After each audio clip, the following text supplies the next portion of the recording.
Going on, everybody? How's you guys doing? Welcome to another one. Hey, first from Chase cover. How you doing? Welcome in, everybody. Welcome to another Pixelogic stream. My name is Ian Robinson, and we are sculpting tons of fun stuff. You're looking at an elbow. That's probably not helping you what we're going to do today.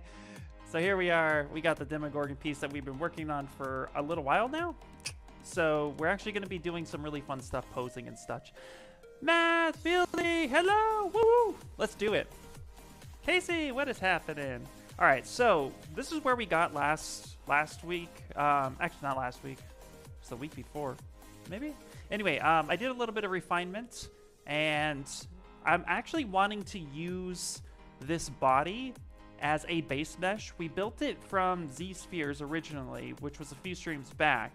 And what I want to do is actually utilize this and create and make a base mesh out of it. So that way I don't always have to rebuild the human body over and over and over again, or a body over and over and over again. So I do recommend that once you've practiced and built a mesh that you really like, this is something that you can do. So we're going to go over those steps first before we get into posing and before we really get into grossing out this character. Hello from France. Welcome in. Welcome in. So let's go ahead and let's actually ZRemesh this down, because right now I'm using Dynamesh. So, you know, really thick, dense topology, just as a sketch. We got what we wanted, pretty much built. So let's go ahead and start separating some stuff.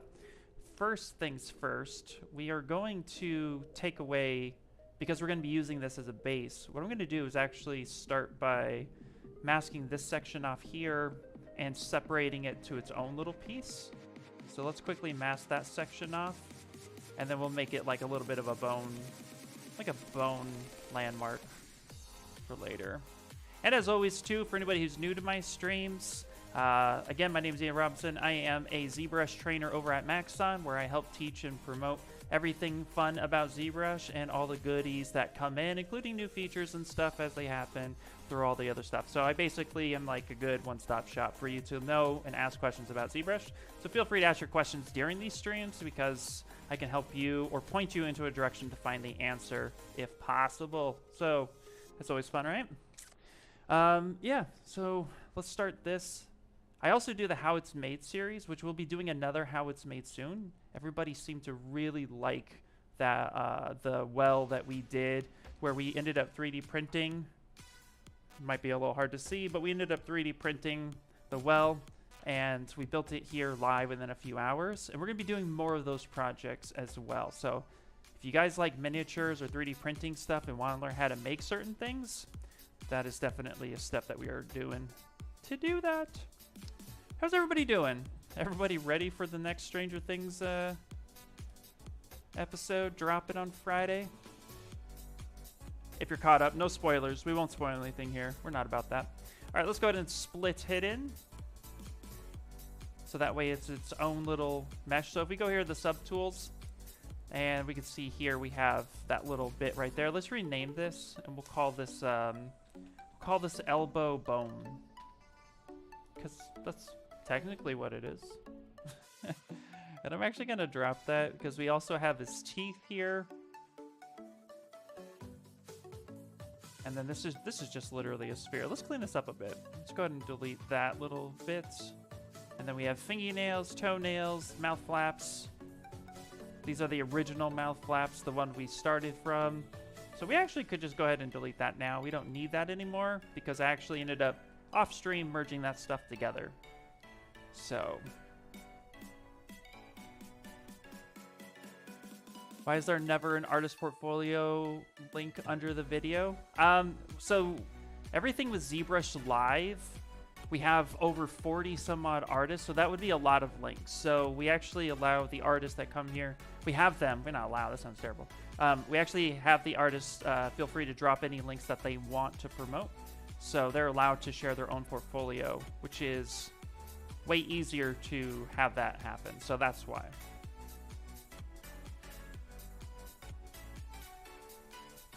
Okay. I'm going to go ahead and separate this. I'm going to start blocking this stuff out. Actually, you know what? Let's get right underneath here. And I'm going to be making this a separate polygroup. So that way the head is there. Chris, what's up, IR? Yep, can't wait for Stranger Things or The Man Who Fell to Earth on July 3rd. Oh, that's coming out already. Sweet. Awesome shows. Heck yeah. I actually was filling my time with watching Umbrella Academy and catching up on the last 3 seasons of Stranger Things again, because I feel like there was so much I missed in between all that. All right, let's go ahead and do this. We're going to do a close holes operation because we split that bone section off. So we're going to close holes, but I'm actually going to keep these groups here. But we're actually going to go up to our spotlight brush, and we're going to go to smooth, and we're going to pick a smooth groups smooth brush. And we'll turn off RGB.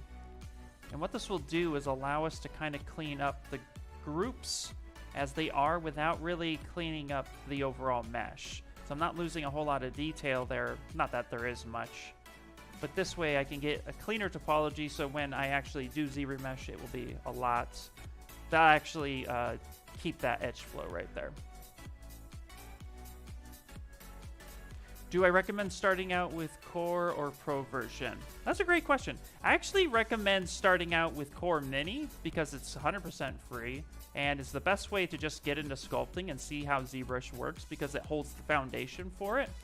Now with all of the different price point options, it's 6 to 1, half a dozen to the other. If you're just starting out and you really are like, ZBrush Core Mini, you're kind of outgrown that, and you're just like, oh, I want to try to get into it, but you're not 100% sure. That's what Core was developed for, just to really make sure that, like, A, you can just get in, you can still just sculpt, but you're introduced to a lot of tools.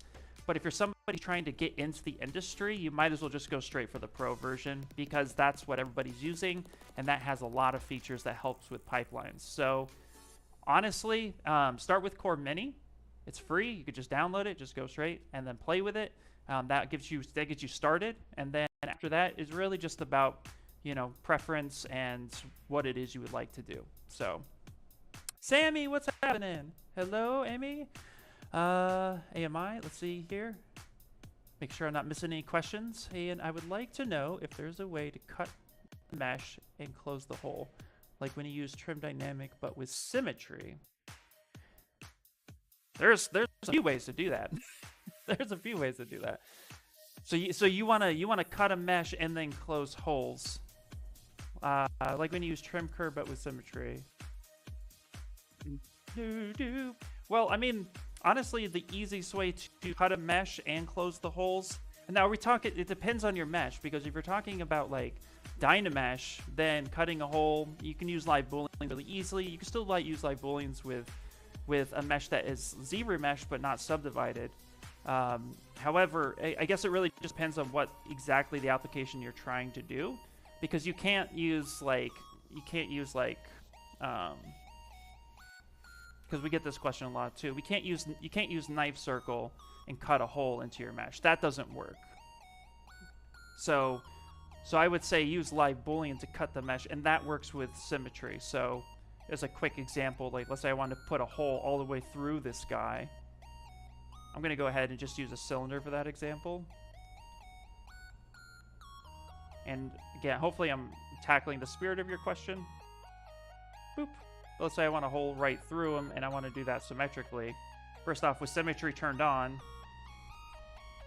then this would be the way to approach that, because then with live boolean, and then you target that by grouping that with the item underneath. So it's just these two. Set that to cut. And now you're cutting a hole.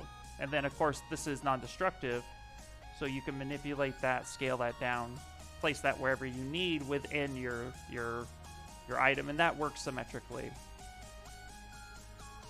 You want to split the nails from a creature because they're attached to both sides. Oh, okay. So actually, I just literally did that with...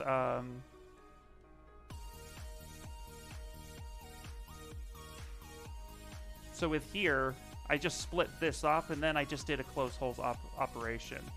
So, and that works symmetry. Close holes work symmetrically. So if we back this up for a second, you can see here I actually have a hole after I split. So I masked up the area, and then I split by polygroups. I have double turned on, so let's turn that off so you can really see that hole. And then after that, close holes works symmetrically. So when you hit close holes, it's going to repeat that action, and it's going to be on the same side.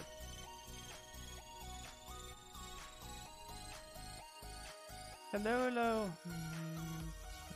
Because of my art school gifts us from some packages of programs, including ZBrush, so I was consider getting started with Core, the Pro, or Nomad Sculpts. Nice. Okay. It's not. If your school is gifting you packages to the program, you might as well just get the pro version. Just start straight from there, and then you can actually get started with our Z classroom as well. So here, 1 second, I'll point you to some getting started, and that will. Let me pull up that link real fast, because we have the classroom. We have some older videos on there right now, but and let me just pop this over here real fast. That right there, perfect. Boop. Okay, so and I'll link this right meow. Just go ahead and boop. So just get the pro version then. If you're going to be linked to course, you know, you could just select courses, getting started. And then our first section right here has 14 videos where you click on this. And it's an older version of ZBrush at the moment, but basically all the information is still very relevant. So you can go ahead and just start playing with how to get started, how to do saving, brush adjustments, masking, etc., etc. And then when you're comfortable with those, then you come right down here to this how to start in ZBrush. And this is a full project. It's 12 lessons, but it's a full project that gets you sculpting this little shark boy, and then you're golden at that point. And all of this is free. You don't have to pay for this. This is already here. And then of course you just come here and ask us questions, and we'll answer them. So I would say go there and get started, and then you're good. And then of course too, we have over 500 Ask ZBrush videos on our YouTube channel. So if you would like to then dive deeper into the mechanics and all the different versions of questions that have been asked, because we answer a lot of questions, there's a ton of Ask ZBrush. If you literally go to YouTube and just type in Ask ZBrush, one word, everything that's ever been asked over the last 12 years is in here, and there is a playlist as well. So if we go to Pixelogic channel, playlist, come on down, we have volumes, like this is the latest volume, and both Paul Gabry and myself do these as well. And what I'm going to start doing too, just to take it one step further, is I'm gonna start soon during these streams just pulling a random Ask ZBrush and giving it to you guys, and then if you would like to watch the video or kind of see what it's about, I'm going to be using that feature or that topic within my streams. So we'll be utilizing a lot of these moving forward, so that you guys can always have some sort of information and some sort of cool trick that comes up in the works. So hopefully all of that is good. What's up, Metal Gear? My drawing is bad, so can I be a 3D animator? Yeah, you don't have to. Yeah, absolutely. My drawing is not that great, and I'm a sculptor. So I can draw, but I would be the first to tell you I'm not a 2D artist. I would never claim to be. I used to draw a lot when I was a kid, but then I just kind of fell out of it. Just I wasn't enjoying it as much. Then I picked up sculpting 7 years ago, and it's been amazing. Loved it. Okay, let's continue to mask this stuff out. Can I turn my microphone up a bit? Sure. Hopefully it's not clipping too much. I have it almost clipping on my side.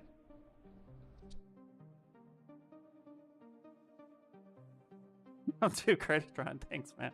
Appreciate it. How does that sound now?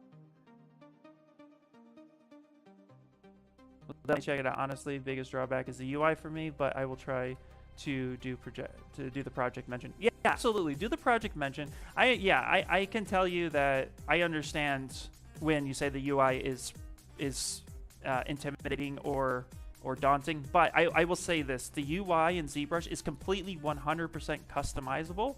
So we have a newsletter. I might end up just creating something that's a little bit more friendly. We'll see. Won't make any promises yet, but it's completely customizable, and there is a couple videos that you can find. I know Shane Olsen does a really good one with customizing UI, so definitely check that out as well. But and we can even cover that here. I can walk through how to customize a UI live, and you guys can follow along if that's something that interests you as well. So UI is really customizable. It's just, you know, we have so many features. It's really hard to pick which one do we add to the list this week. There's so much.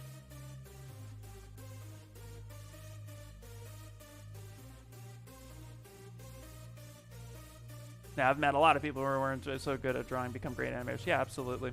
Okay, good. Sounds perfect. Thank you. Awesome. What is up, Ram? Welcome in. So ZBrush is good. ZBrush is this is not a line. This is just straight up fact. ZBrush is the leading industry program for digital sculpting in most industries. In medical industry, in film industry, in game industry, VFX. ZBrush is used widely in pretty much every industry you could think about. There are even in engineering and aerospace, they've been utilizing ZBrush for some time. There's a lot of industries that do it. So ZBrush is kind of everywhere. It's a little bit of everything all of the time. We got it all. So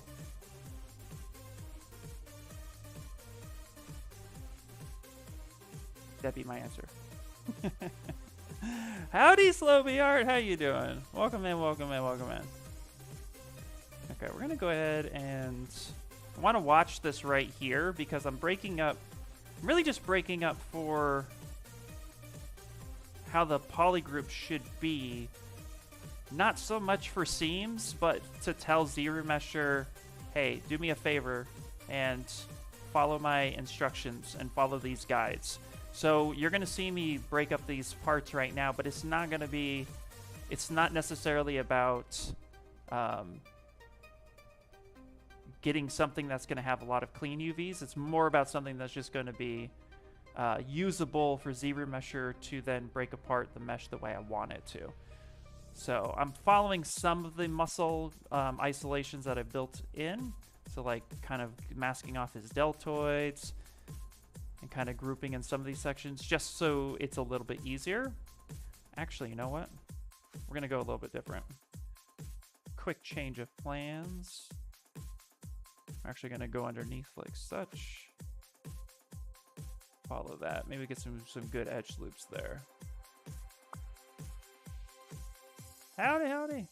What's the shortcut to assign a mask to another polygroup? Control W. Control W is your best friend. So you mask a section off, and whatever section you have masked like this, Control W assigns it for you. And I have a question. Do you know if there's a good 2D sculpting... A 2D sculpting beginner course or tutorials online? 2D sculpting? Or do you mean... Not sure not sure if I understand the question. If you just digital sculpting, you mean? The Z Classroom is the best one for getting started with ZBrush. ZBrush does 2.5 and 3D. Digital main, yeah. So for 3D digital sculpt, yeah. Honestly, the Z Classrooms that will get you started. The link I shared. Let me share it one more time. Because here's the thing too. It doesn't really matter. No, you're totally fine. It doesn't really matter, like what program you're learning. Sculpting is sculpting. So if you're learning in another program and you're coming here and watching us sculpt, I watched traditional sculptors sculpt, and then I took how they did it and just learned it digitally. So the skill set you could develop there is is one and the same. So if you just, even if you just watch these videos here, like what I would say is watch this specific project and just watch how that is, and then whatever software you're working in, just kind of try to replicate it, and just get to practice. Sculpting is all about practice. It's muscle memory. The artistry behind sculpting is very much practice, practice, practice. There will be no shortcut for like trying to get it done really quick, fast, and in a hurry. It's just going to be based on how often you... I changed my mind on that. We're just going to do a quick mask off. I'm making it more complicated than it needs to be. It's really going to be about you just taking the time, getting in there, familiarizing yourself with the tools, and then trying it out for yourself. Okay, we're just doing polygroups, so I'm not going to get too crazy with it. So right here, we actually have a waist point with his abs, so we're going to highlight that spot and kind of get that blocked out. And we're going to go ahead and mask that off there. I'm just using this to, like I said, kind of just get something that edge loops are going to respond well. So I'm just masking off, and then I'm holding Control Shift and hiding. And then... And you don't need to sharpen the mask to get a super clean... Like, you don't have to sharpen it. I only sharpen it so that I see where that edge is. So when I do that... But we're going to be cleaning all that up anyway, so... Then I just hide that bit. And then I mask again. See where that line is. Control W. So now I have all these different polygroups here. Just like such. I'm going to save it before we do ZRemesher.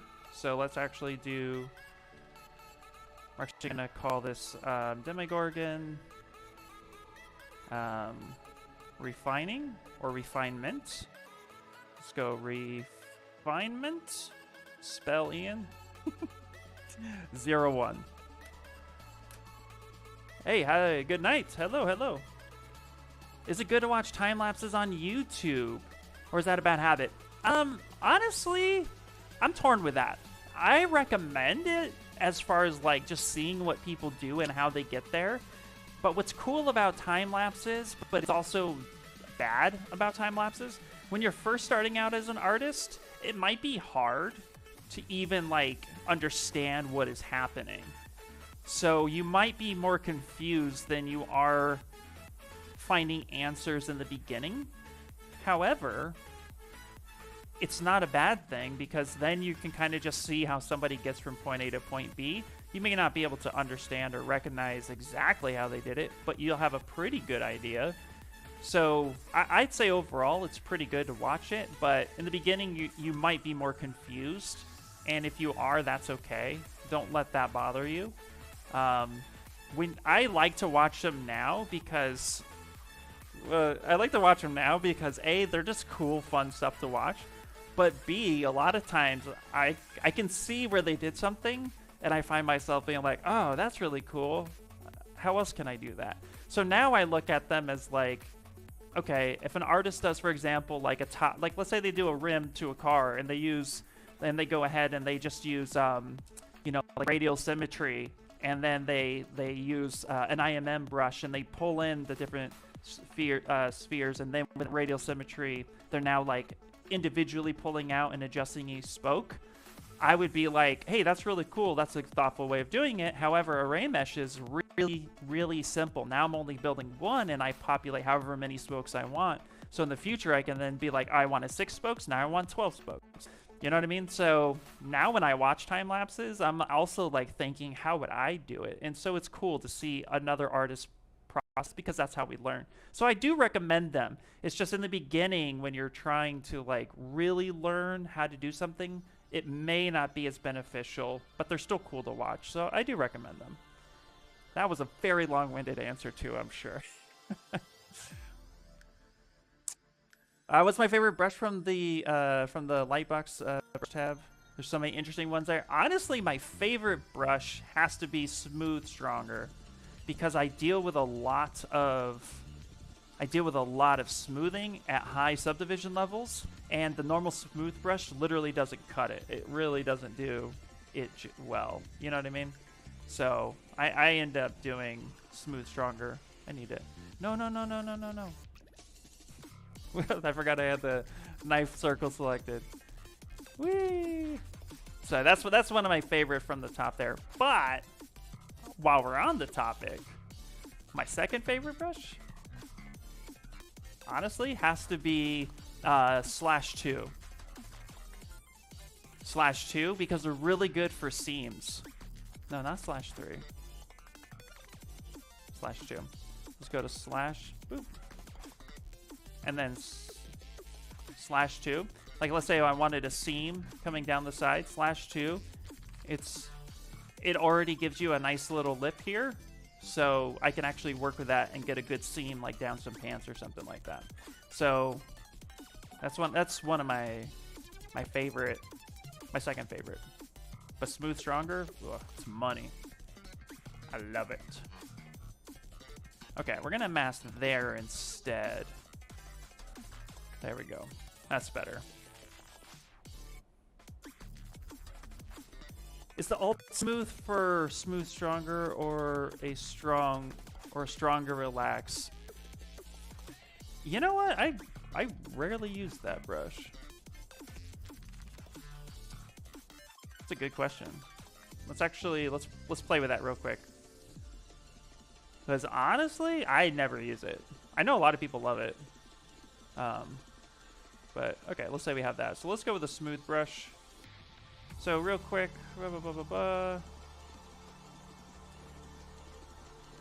interesting. Okay, smooth. So here's my basic smooth, which you can already see is actually like, let's increase that. What is it doing? Let's go and click that. Yeah, it's basically a stronger version of the smooth brush. Yeah, that's about it. It's just a stronger version of it, but it's not as strong. Like, that's why I use the smooth stronger, to be honest with you, because it does the job. Like, let's go to smooth stronger. Come on. Oops, smooth. My brain is moving 100 miles an hour at the moment, so forgive if I seem scattered. So like the smooth stronger, like, look at this. Smooth stronger, this is super dense. This is 3.4 million polys. The smooth stronger, it just, even at this dense level, it just takes away all of that detail real quickly.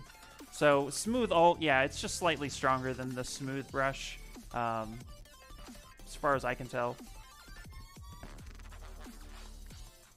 B! What's happening? What's going on? All right, let me save real quick one more time, and then we're gonna hit ZRemesher. Yeah. You've been using Polygon's Polymech for hard edges, but I'll have to give that a go. Yeah, absolutely. It's a good one.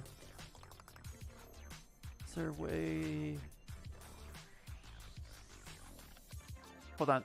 Sir, is there any way to rotate from the front view? I only know to rotate from the side view holding shift and drag, but I need to clip cut in exact degree for the hard surface. Wait, hold on. Sorry, I'm trying to, I want to make sure I'm understanding the question correctly. So is there any way to rotate from the front view? Do you mean like this? Or do you mean like... Not like that. I only know to rotate from the side by holding shift and drag. Do you have custom... SuperMoX? Do you have custom hotkeys? Because the navigation... So the navigation, which is how I'm reading the question, so please correct it if I'm understanding it incorrectly. But the navigation in ZBrush is going to be just taking your pen or your mouse and just grabbing the empty space, and you can rotate. Now, if you hold shift and rotate, you can snap to exact edges, which is what I think you're asking. So as you start rotating, hold shift, and that will snap every 45 degrees. So front, boom, boom, boom, 45, 45, 90, 180. Or you can come up here and get precise half snaps, or you know, what is that? 15 degrees? No, 25 degrees ish. 22.5 degrees, actually, I think. So you could snap that way, if that's what you're referring to.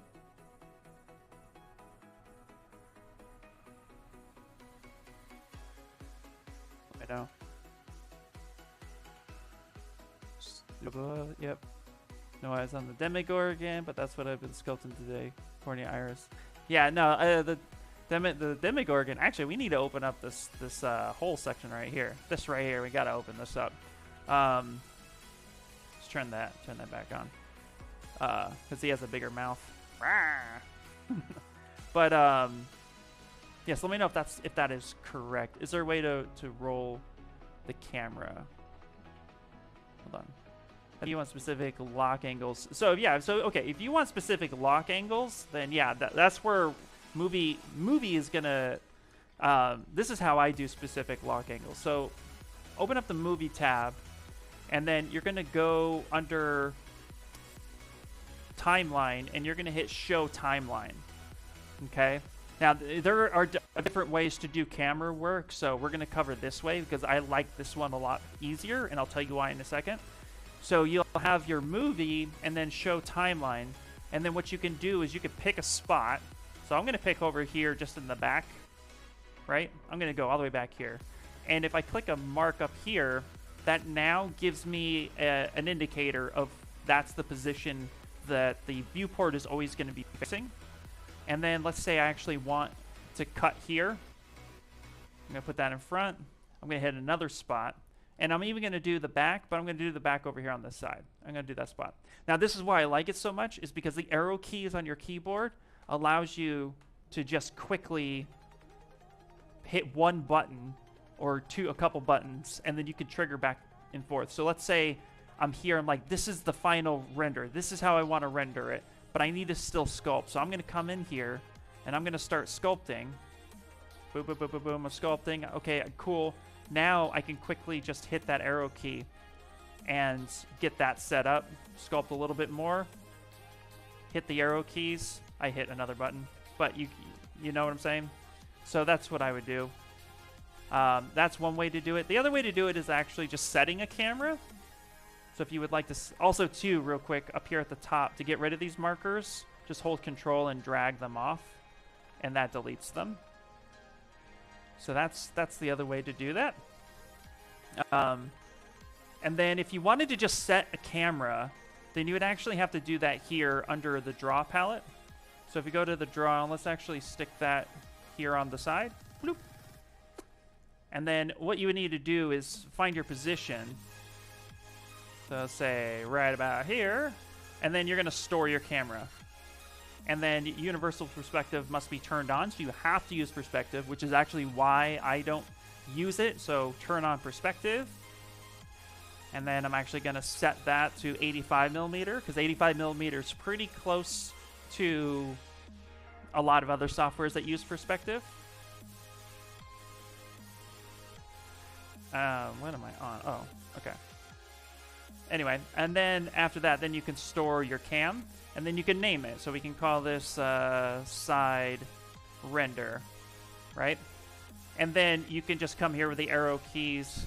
So you're here, you're sculpting, and then you hit the arrow key, and then that sets you right back to where you were. So there's a couple ways you could do that in order to get it going. So hopefully that answers your question there.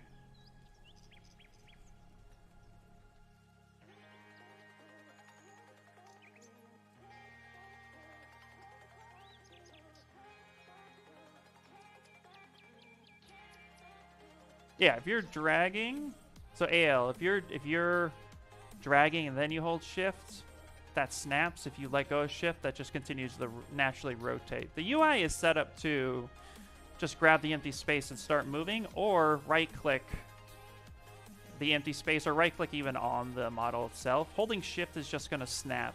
Letting go, you still have to be dragging first.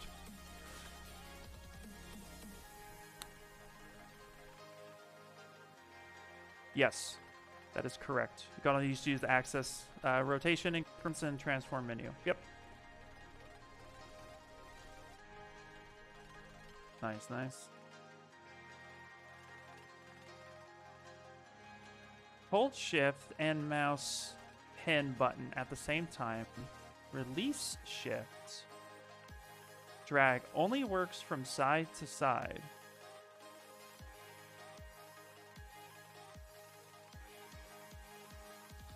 Supermo, what I would recommend you do, actually, it sounds like you have a bigger issue, not just, it sounds like you're actually having some technical issue, which is really hard for me to solve that on my side. So what I recommend you do is, here's a link. Reach out to customer support and have them dive in deeper, because holding shift and then mouse clicking, like clicking then holding shift should snap, and then letting go should continue the rotation. But if you're saying you have to hold shift and you're only getting side to side, so it's acting only like this, like, I'm sorry, I think I might be lost with what you're asking. So I would say reach out to them and have them dive a little bit deeper into it.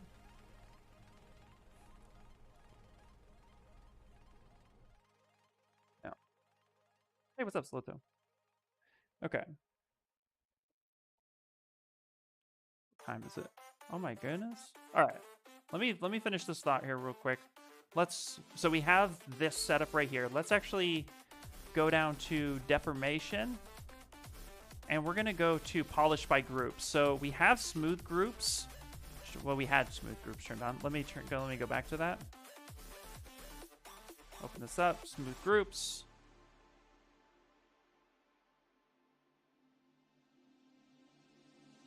What are you doing, tablet?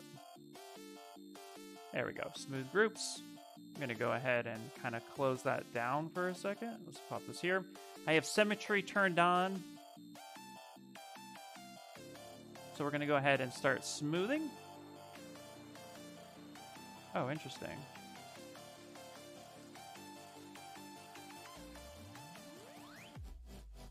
Looks like I clipped a little bit right here. So let's actually go to auto groups. And then I'm gonna hide.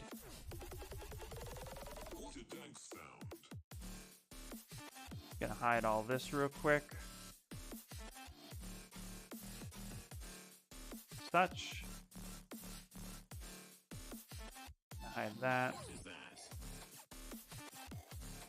Now I'm gonna make that all one poly group. There we go, because we want that to ZRemesh correctly. And now with smooth groups, I'm just gonna quickly smooth out these edges, so that way they're cleaner, and ZRemesher will do a good job making sure that everything is the way I want it to be.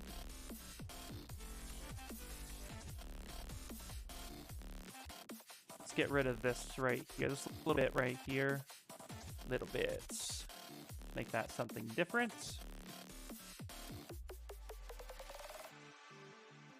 Here, make that one poly group. There we go. Smooth those groups back out. There we go. It rotates the axis from the camera point of view. You just did it. No, yeah, but AL, I guess I'm just kind of lost on what your question actually is then. You got to drag first, then hold shift and go through here. So I just want to make sure that what you're asking makes sense, because if you want to make a specific cut at a certain angle, you'll have to adjust that. You'll have to set that, you know, set your area and then make that cut. So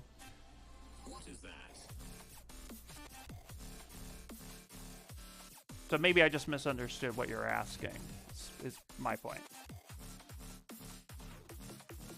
What's my favorite external render software? Honestly, I used Keyshot for a very, very long time. Keyshot was one of my favorite for a very, very long time. I still like Keyshot. I've been learning Redshift more recently, just because it's actually pretty awesome. But I still have a lot to learn. So at the moment right now, Keyshot's still one of my favorite external render, because they just made it really, really simple. And the bridge from ZBrush to Keyshot was always so awesome.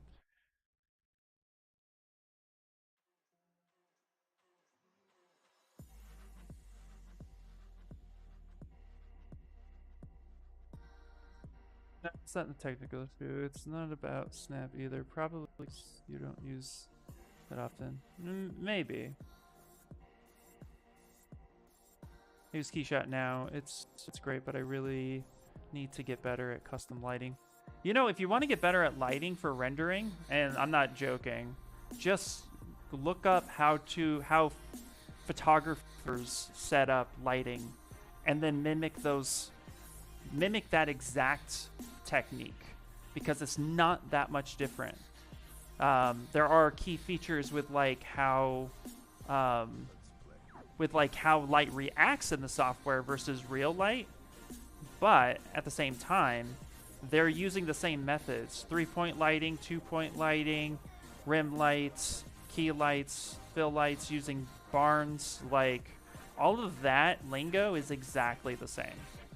So I would say pick up some lighting techniques from some photographers. You can Google that, and then that's gonna up your render game very, very fast. And then you just replicate those setups. That's all I do. That's actually how I learned rendering, was because I actually knew photography first, and I took all of that knowledge and just brought it in.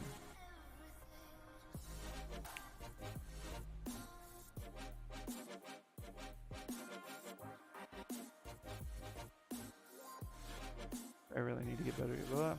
Another orient the camera with the transpose line. I don't use the camera that often, so I'd have to look it up, but I believe so, yes. I believe you can do that. I would just have to refresh myself on how I do that. Yeah, I saw that right now. Thank you. Let me finish this thought here. This is a double-edged sword.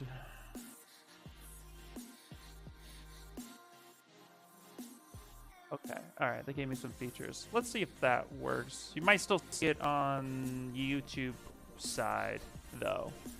But that should go away. Hopefully.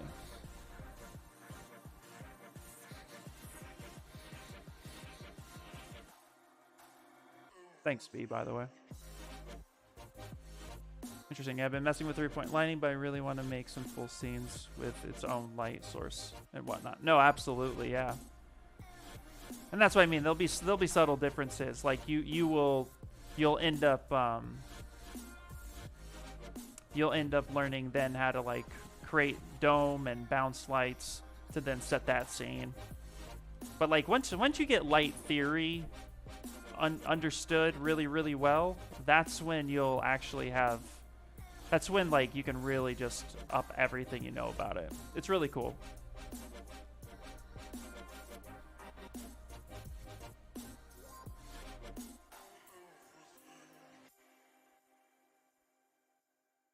Yeah, it does.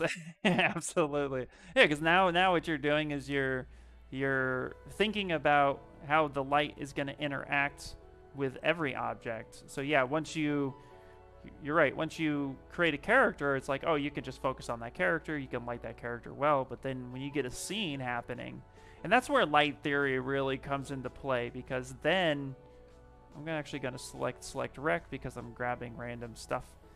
Because then once you have light theory like locked, then you start noticing all that. And then, yeah, shortly after that, you're actually really playing with all the different functionalities that the program has to offer, and each program does light slightly different. So but it's a good place to start. Okay, now we got this blocked here. Let's go ahead and solo this out for a second. Got to smooth groups here, like that. I'm really going. We'll cut in on that aspect. Now we're going to go ahead and use ZRemesher, and basically we're going to tell ZRemesher to follow the edges of this really well, and that's going to be its borders. So with our polygroups and our edges, we're going to make sure we have something pretty nice. So let's set up our scene for success. So we're going to go to ZRemesher, and we're going to do keep groups, but smooth groups down to 0.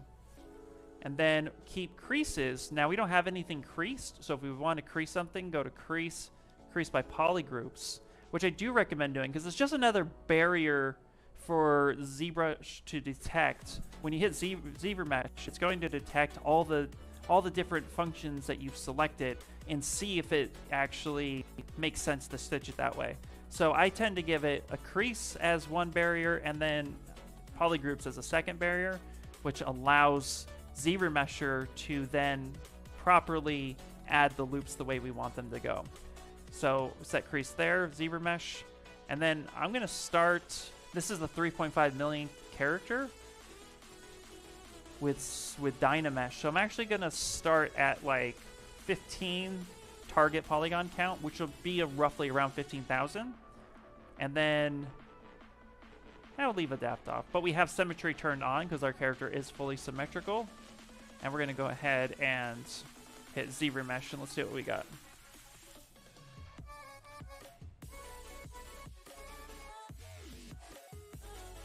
You wanted an easy sculpt so I could actually get that done, so I'm making a fall guy. Yeah, nice. Nice. Yeah, hello! Yeah, glad I can see you live today. Yeah, hello, hello. Glad you could be here, guys. Doing some Demogorgon stuff. Some nice, fun stuff. We're gonna... Plan is to get into posing, because I want to get a base built for him, and I want to actually make him really, really gross. But at the beginning of the stream, I mentioned that what I wanted to do was actually, actually have a base mesh of the body for other projects as well. Which is actually why I made him somewhat shredded. Somewhat. Okay, that's actually pretty good. That's not too bad. The only problem is we have a little bit of crunching here. So I'm going to hit same and then hit ZRemesher one more time and see if it gives me just slightly different results. Not too bad. Try that one more time. I'm really focused right here on this part. There we go. Now let's check all the other ones.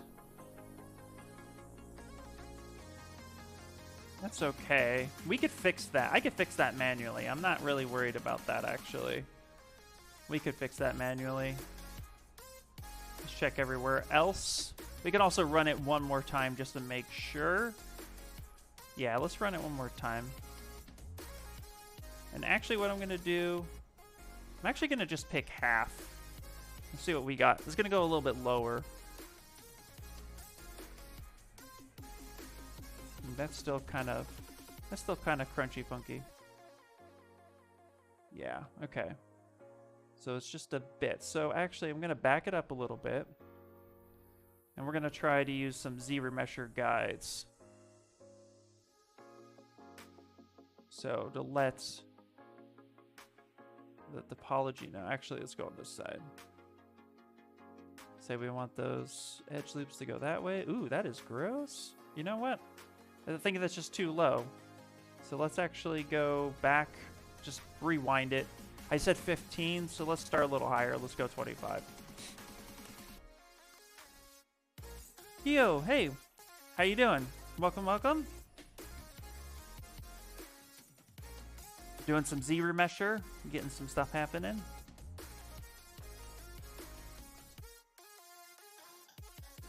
The other thing I could do, I could separate the hands from the body itself and ZRemesher it in some parts, but let's see what we get.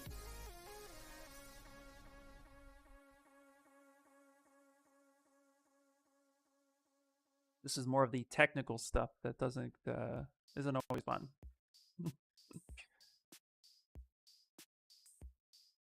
Yeah, that's something, isn't it?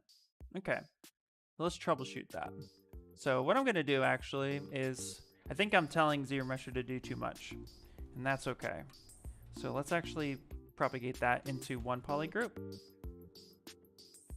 And I'm going to go to crease, I'm going to uncrease, and then recrease all the poly groups. Yeah, that might be better. Now, it might be better to just go ahead and split the feet and the head up, but I kind of don't want to do that either. So let's try this one more time. Let's go back to ZRemesh. Poly count, start at 30. I'm going to turn adapt on, but adapt, yeah, this should be fine. Let's try that one more time. Maybe we add a bit of smoothing.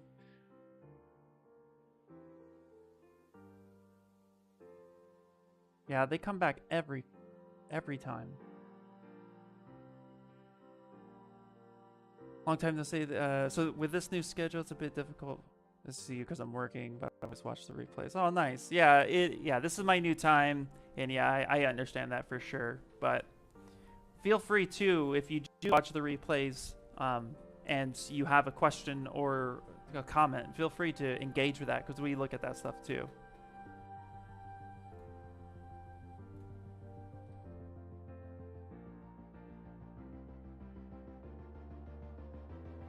I probably could go with the ZRemesh by Polypaint method as well.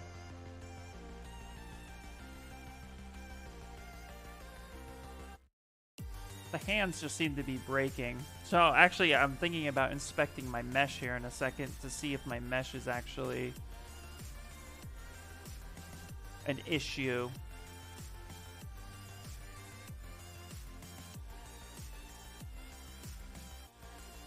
Yeah, see, for some reason, it actually counted all those poly groups again. So, you know what? Let's do this. Let's do this.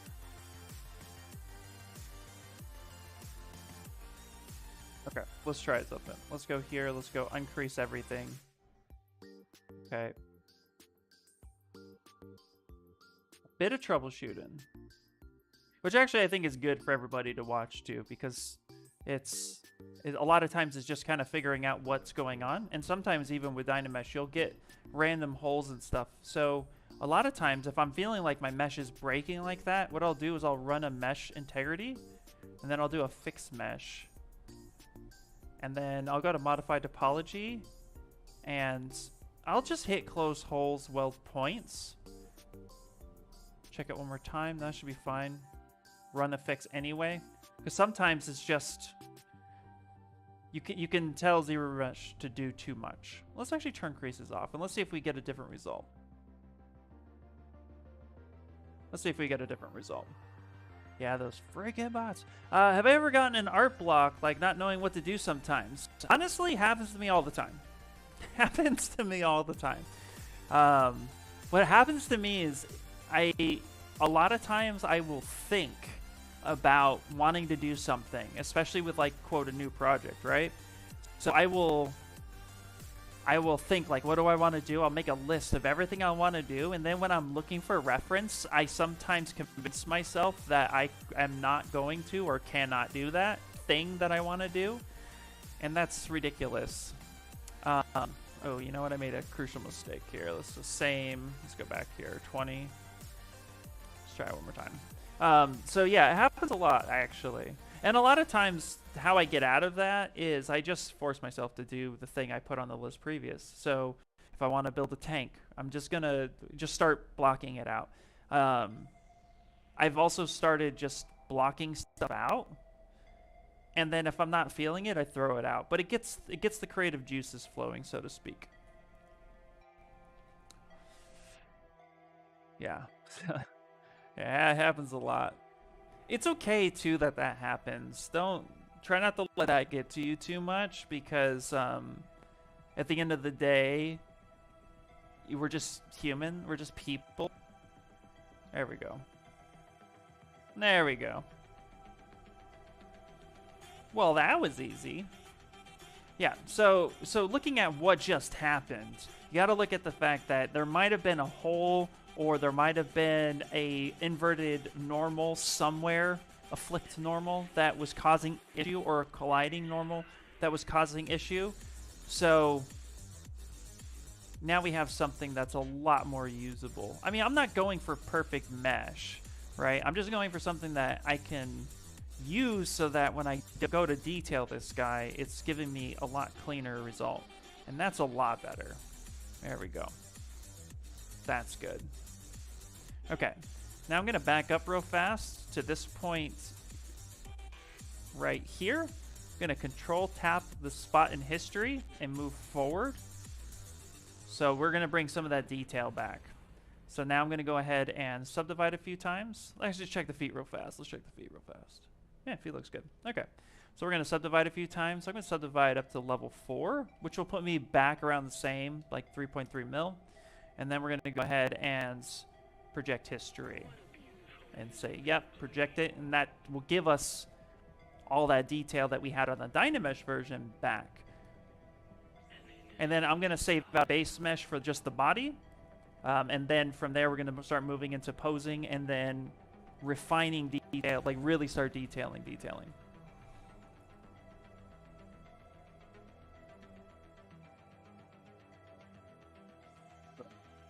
There we go.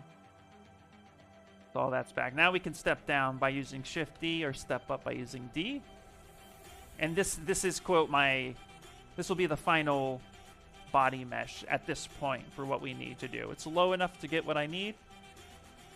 And I have polygroups right where I want them, or we could just do that. Well, just keep the polygroups for now.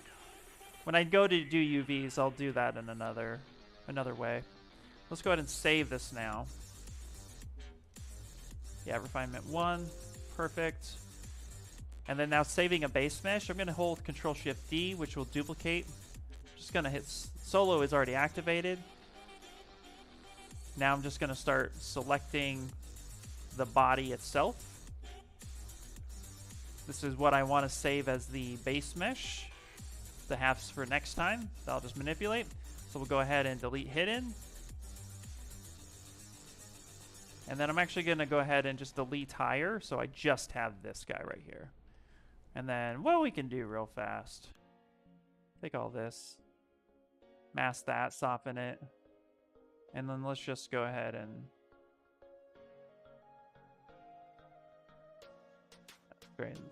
straighten that out just a little bit. Rotate them around. So we just need this guy now.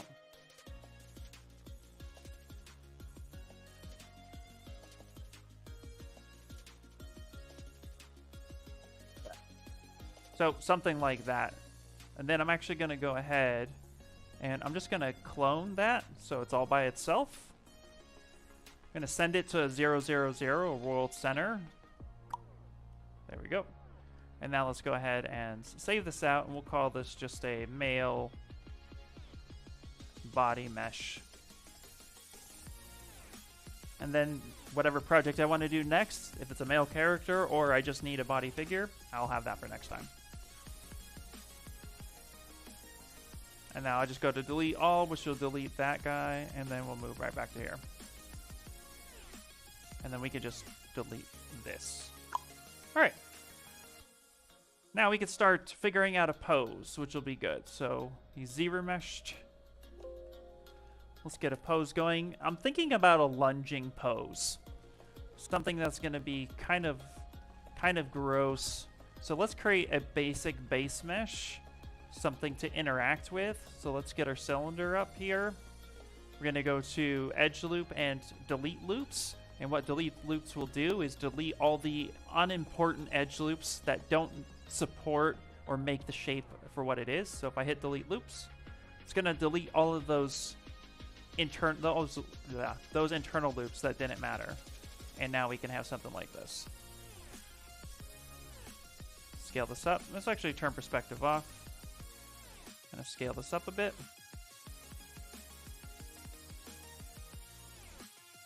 Just for something for him to stand on. And I'm thinking about him stepping or lunging onto like a broken toxic waste barrel. That might be kind of cool. So what I'm going to do is actually create a cylinder, another one. Let's go 90 degrees. Let's turn that here.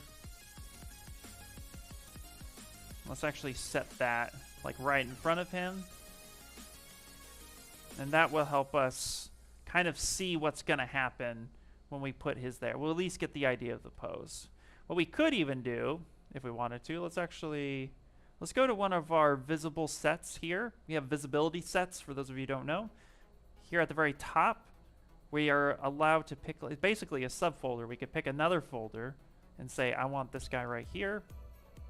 And I also want this right here. And I'm going to duplicate this one more time. And I'm going to use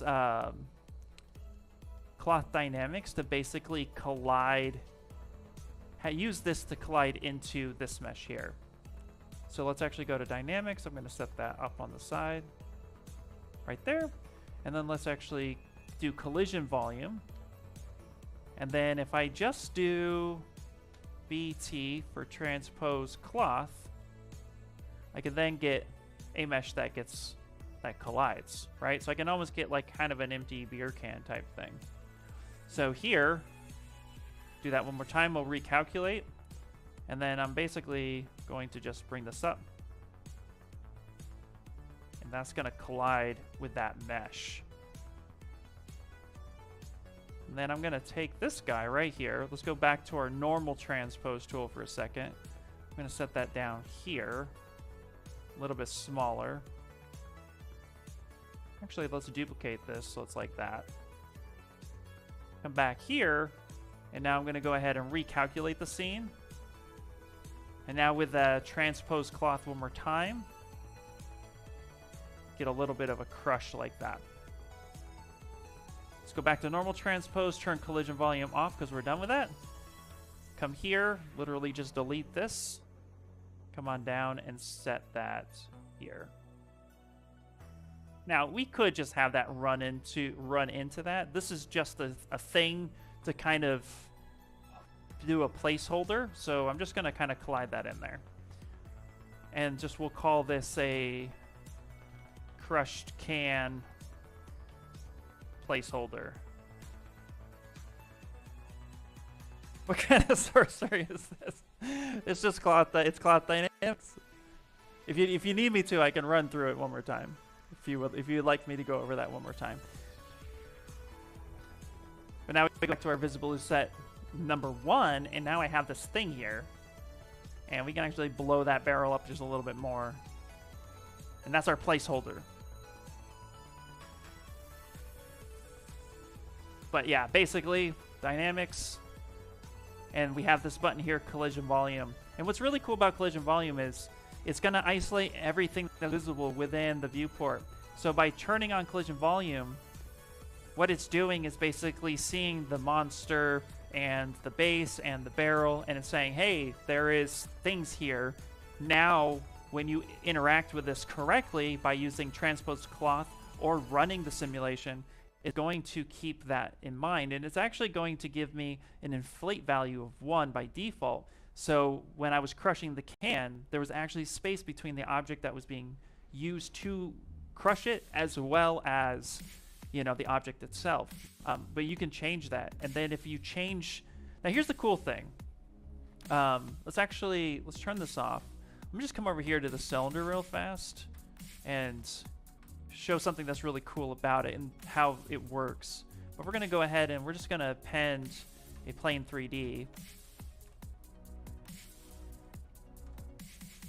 Scale that up. So like, for example, and this is what's really neat, but it's really important with the collision cloth or the collision volume, is that when you go to collision volume and it isolates everything, and let's say you're like, yeah, I really like this looks great, we'll go gravity of 5, and we'll run the simulation, and now it's doing its thing, right? And it also, we had floor collision turned on, which is right up here. And so even though we can't see the floor, it recognizes the floor. But let's say we're like, no, you know what? I actually want this on the rug. I want it to be a rug. I don't want it to be a tablecloth. Well, the collision volume is going to remember this current state. So if I hide this from my subtool and I don't hit recalculate, I just go like, I'm done, run. It still knows it's there. It has a hidden stamp right in there. So you get like this kind of ghost effect. So that's what you'll have to do is go ahead and recalculate, but you need at least 2 subtools. Because you only have one, it's just going to go ahead and say, hey, there's nothing else there. So you'll need at least 2 subtools to run the collision volume, or else it'll just turn it off. But it remembers the state in which you had done that previously. So have your second item in there, and if you change its position, so we have collision volume, we run it, it looks beautiful, you're like, yeah, I don't want it there. When you take this and change its position, if you got to hit recalculate, and then, whoops, recalculate, come back to your object, and then run it, and then it will recognize recalculate. Boom, there you go. So that's just a quick little run through. So that's what I did here. Hey Darren, there you go. And this is going to be on VOD, so please run that back, on YouTube side as well. But that's how you get something like that very, very quickly. And now we can go into posing. So we have this guy here. We'll go ahead and save our scene out real quick. I always save before I use transpose. It's just a habit. Term live boolean off because they don't need it. And now we're going to go to transpose master and T-pose mesh.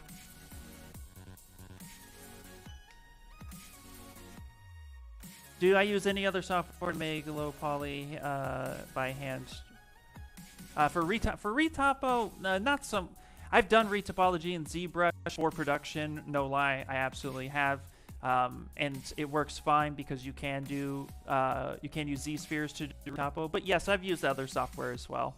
I've used 3D Coat and I've used Maya, Blender, all that stuff. So yes, I have used it before.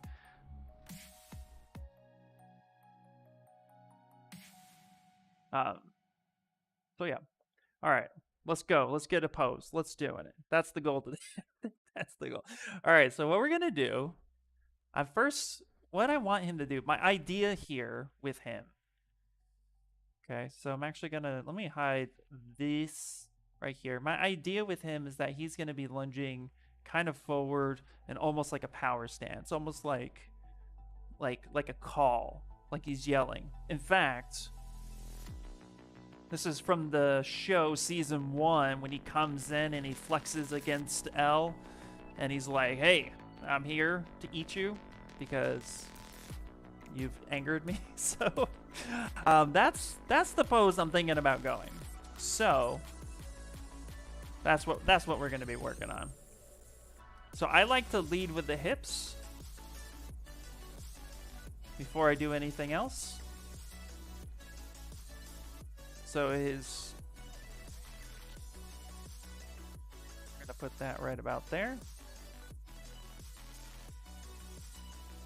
I'll isolate this guy for a second. I'm gonna use the transpose tool to actually select a section like that. For those of you who don't know, if you grab the transpose or if you grab the gizmo, I like the transpose a little bit better. If you just start dragging out, hold control and drag from one position, it'll start masking that area, and then you can invert that, soften that up a bit.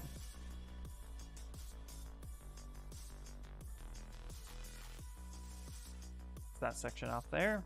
Hit Y again to go back, and then we can position that.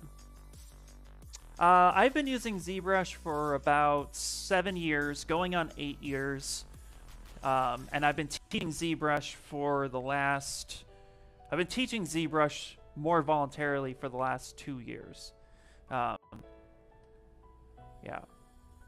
And, to be perfectly honest, there is still so much for me to learn as well. Like, that's what I love about ZBrush. There's so much to actually learn and do within it. So, trust me when I say that, like, I have a I'm sure some of you who, especially who interact on a regular basis, they probably heard this before, but it's like for every dollar spent on the program, there's a feature, and I think that's almost underestimating that. There's so many features within ZBrush.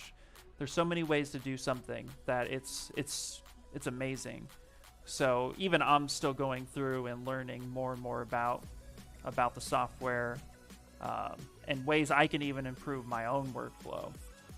Because let's be honest, we all can improve ourselves, right? So it's just a matter of like comfort, practice, and the never-ending story of learning.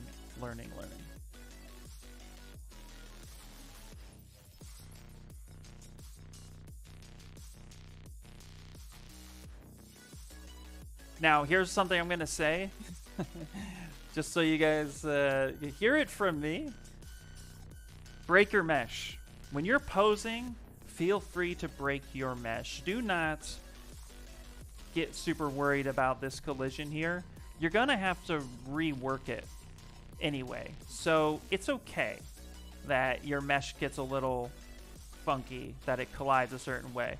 Especially when you're doing statues, because you're going to want to be able to come in and resculpt some of the muscles, because muscles don't look the same, especially when they're moved. Like your bicep muscle looks nothing like it is stretched when it is flexed. So it's the same difference. So don't be afraid to come in and just break your mesh. It's okay. You heard it from me. It's okay. Hey, Folly, what's happening? The pose is going to be lunging. That's the idea. With the right to reserve change. Is that how you say it? I don't know how you say that. I have the right to change my mind any point I want.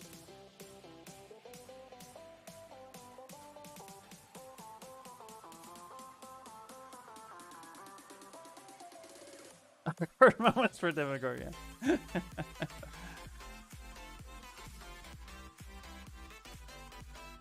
No, it doesn't feel wrong. Well, probably it feels wrong, but it's not wrong. Break it. Break it. It's okay.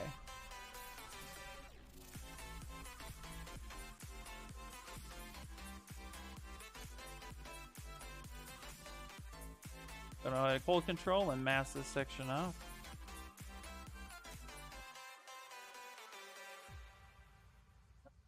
Back here, we need to mask that section right there. And then we have these little bits right here. Bits. Need to unmask that section. There you go.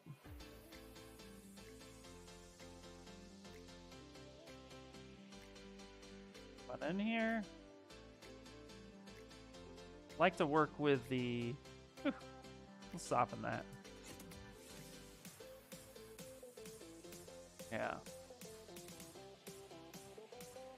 Now I'm gonna end up probably adjusting his position a bit, but this is why I lead with the hips. I find it to be a little bit easier as a whole, and then I can adjust his whole body right now. Let's get that pushed out that way just a little bit. He's gonna have a wider stance. And probably rotate it in just a little bit. There we go. Now we can come here and let's actually mask this off just a little bit. Soften it, and then we're going to go ahead and actually straighten his leg just a little bit. But you don't want a full straight leg. You don't want to lock it. That's going to look weird. We want a little bit more natural. So we're going to do something like that. There we go. And now we can go ahead and mask off the barrel mask him off, invert, and now we can adjust this. We can bring this in and we can actually adjust this in just a little bit. And now that this barrel looks a little bit out of place, we can actually refine that too. So like this barrel right here, now we had it straight. we can actually just come in here, kind of rotate that off just a little bit, and now match his foot.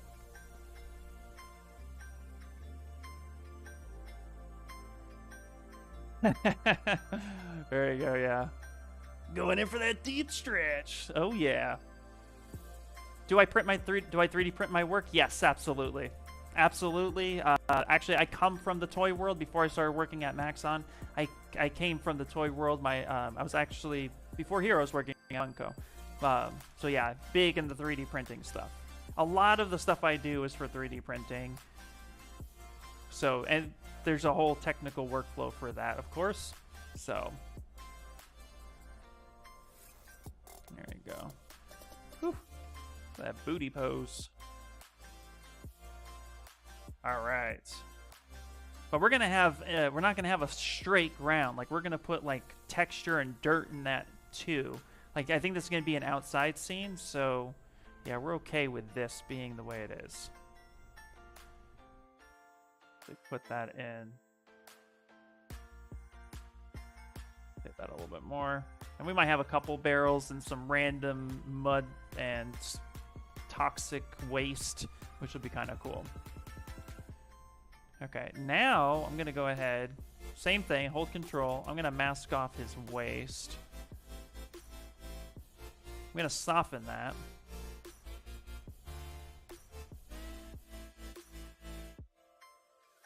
So invert that for a second, because I'm actually going to mask off his nails and his teeth. Now when I invert everything, that's what's selected. Hit Y again.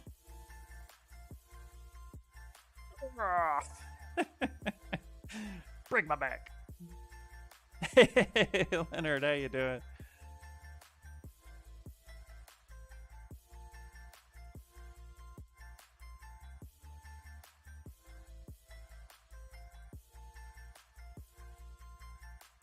So let's soften that just a little bit more. There you go.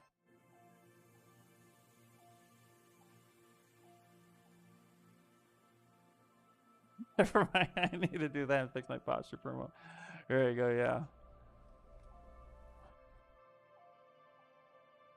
Now what's cool is you can actually see the way we built this mesh. So this is an over-exaggeration, but I wanted to point out the way we built this mesh, and part of the reason why I added the muscle structure definitions in certain key spots, and I'm using that mask off, is I get this natural stretch and bend.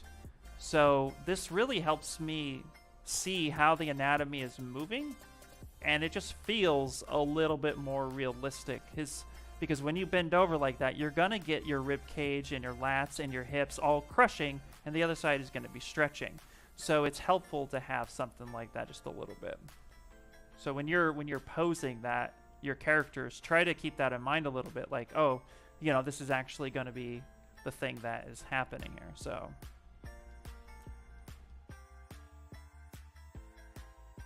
all right. Looks like he's doing yoga.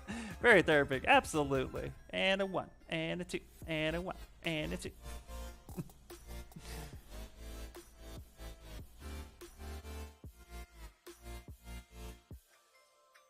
Put that up there like that.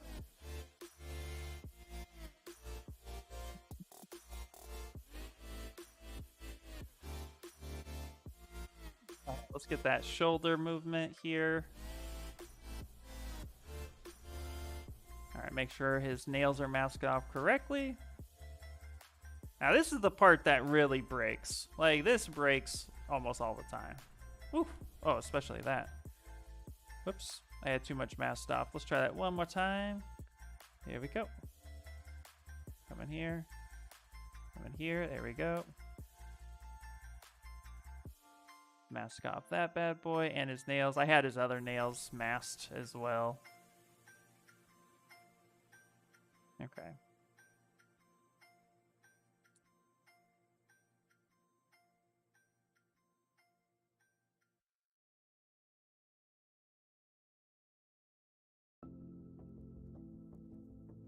Mask it all.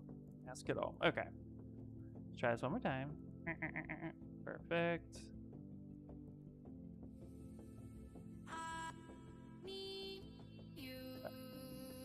There, nothing else is moving. Good. All right. Gonna go ahead and soften this a little bit. And I'm actually going to take the mask pen and I'm going to soften it just a little bit more, because when we move, we have our clavicle and we have our scapula. We have a lot of movement happening in this area, a lot of rotation. So we're gonna want to make sure that we kind of get that deforming the way we want.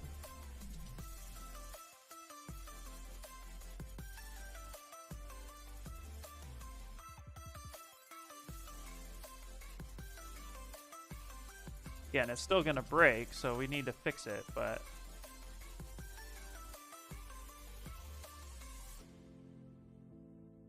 get that movement the way we need it to be.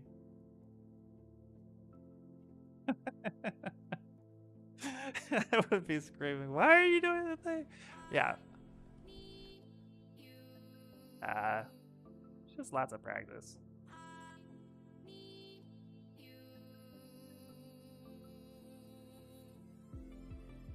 Moving it. Okay. I'm gonna push that in there. Maybe rotate that back just a little bit. I'm gonna have to fix this. So what I like to do is kind of pull this out a little bit as I'm working it.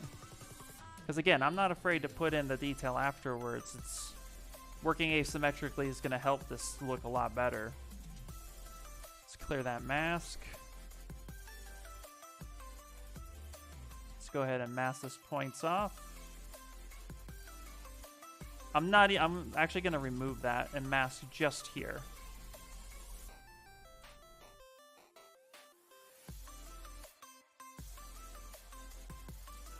Soften, soften, soften. Put that right about there. So I alt tap, which keeps that, it basically shoves that gizmo right where I want it to on a point that I click. And then I just hold alt, put that in the middle, and then I'm gonna bend that. Gonna bend that just like that. Now his hands are kind of like this, but I actually want his palms to be up a little bit. So what I like to do, and it's not a perfect thing, but it's something I like to do. I like to mask halfway and then really soften. And then I don't rotate from the wrist, I rotate here. And then I end up fixing that. Now I will rotate a little bit from the wrist, but I start the rotation here to clarify. Because when you move your wrist, you're actually moving your forearm too. If you watch your forearm and your wrist, they move in conjunction with one another.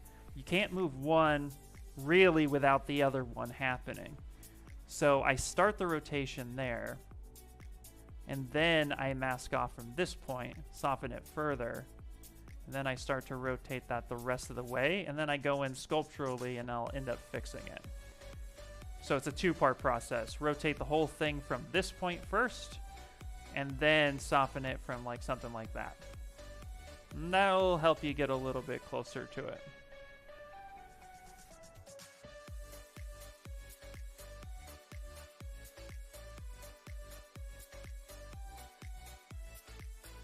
So let's do that again, actually. Let's come here about halfway up the forearm. Say right about in there. Soften. Soften. Control tap, switch, control tap. Alt tap right there. Push that about into where the bones would be. And then start to rotate that.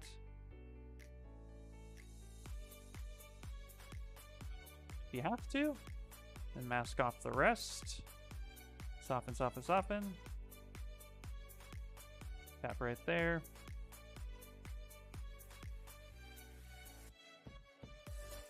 Posing is just takes time.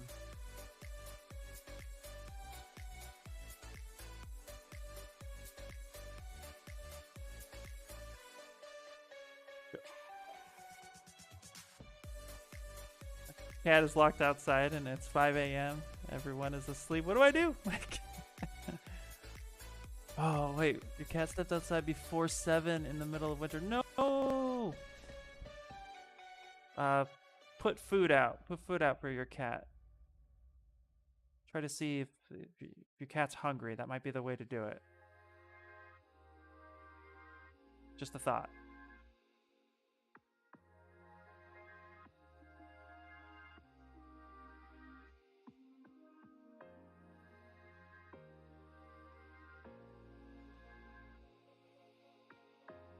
Okay. We're getting something. Don't like it yet, but we're getting something.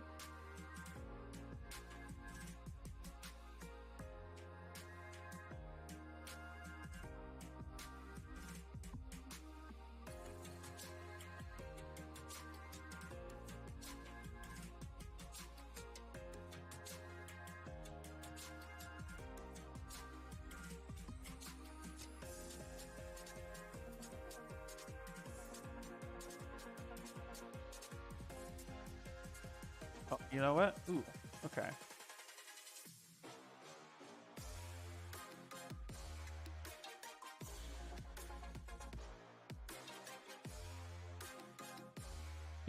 You know, you did that way too fast. No, I didn't. No, it's not too fast.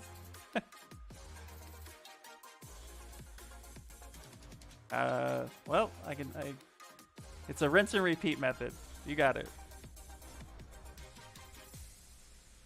Oh, there we go. Yeah, that's the money right there. Yes.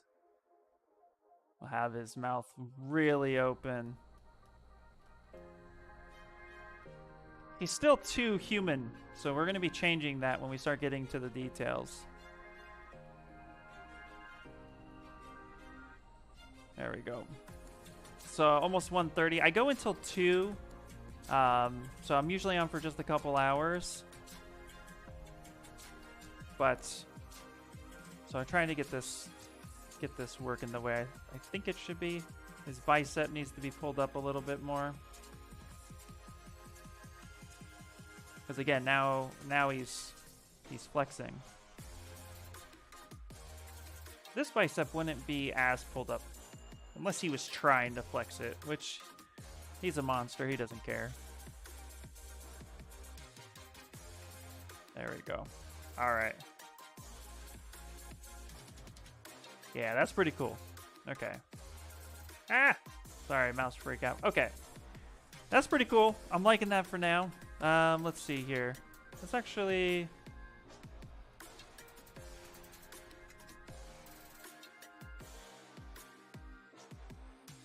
Let me see.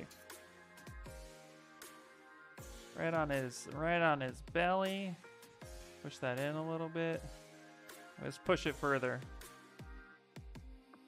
Yes. Oh, that's a lot better. Okay. Okay, yeah. Okay, now you'll see here that there's actually a little bit of a weird thing. The bone, I've moved a lot of stuff with the bone kind of out. So let's just put that back in real fast.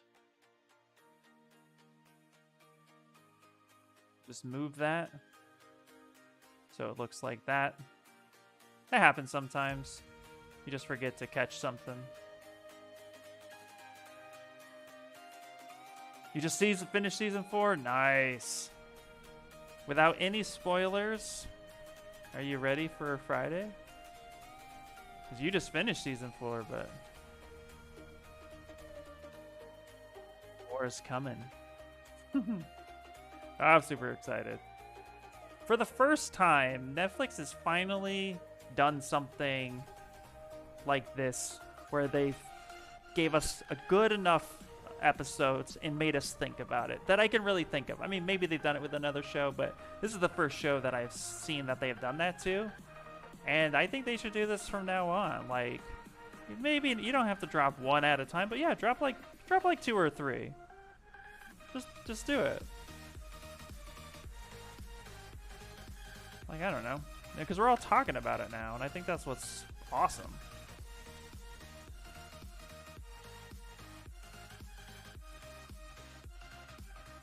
I mean, the show itself is great, so... Yeah, there we go. Okay. You know what? I like that for now. So let's go ahead, go back to Z plugin, and risk it for a biscuit and T-pose all the way back. Yep. Well, Friday we got, it's the last two as I understand it, and they're each like 2 hours. So we're looking at like 2 movie releases, essentially, for the last bit. And then we have like 2 years before season 5.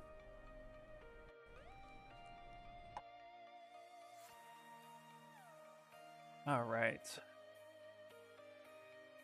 Okay, cool. We got a pose. We got a pose, and that's not too bad. Like if we take a look at it, anatomy's not super broken because we took the mesh and we dropped it down to something that was really low and easily workable. We do need to fix here.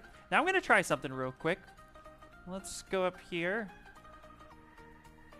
Haha. Yes. Yes. Posable symmetry. All right. So, posable symmetry, this is what's really cool. If your mesh is completely symmetrical on one axis, which is typically your x-axis, you have posable symmetry, and you can sit here and work symmetrically for the most part and still get a lot of the good information. So we could still do stuff like this, and it affects both sides, which speeds up the workflow a little bit when it comes to, but nonetheless. So for some things like abs, that's going to be really helpful. For things like his little, what do we even call this? Bills? That's going to be great. For other parts, I'm going to actually kind of refer back to me just utilizing asymmetrical sculpting to get the details in. But that's super helpful, and that helps a lot. So like right here, let's get that booty worked. I'm actually going to break symmetry for this part here. I'm going to hit smooth, turn that up a bit, smooth this section here. Let's actually start kind of rebuilding this.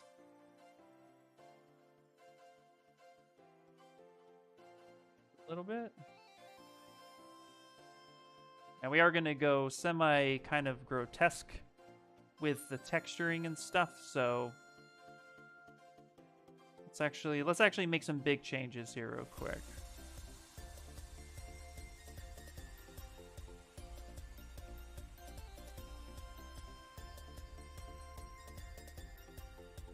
Let's make that, let's go to clay buildup. Let's go here to alpha 18.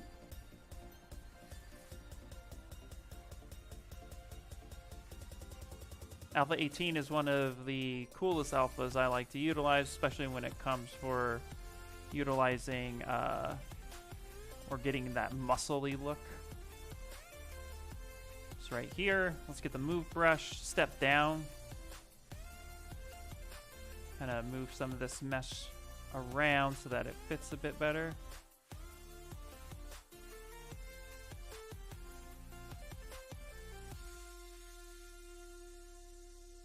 This is why I love subdivisions, because you could just step down and work with the base and step back up and make those subtle changes. So here, let's go back to clay buildup. We can build up this area here.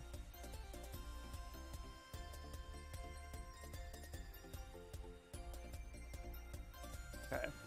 So one of the things I really wanted to do, let's turn symmetry back on.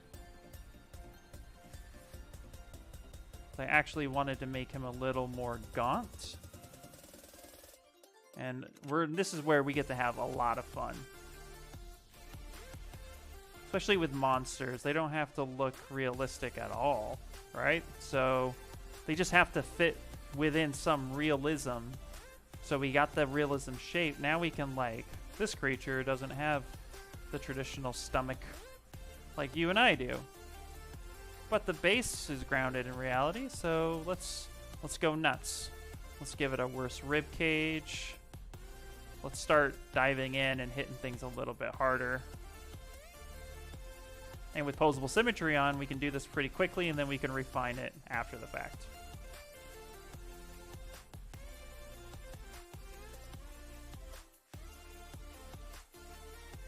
Hi, thank you so much. Welcome in, welcome in. We're just getting started with the party. Okay, let's come in here. I'm using clay tubes. And then we'll use the damn standard to extend out that kind of look right there. There we go. Yeah. Really just let's get gnarly with them.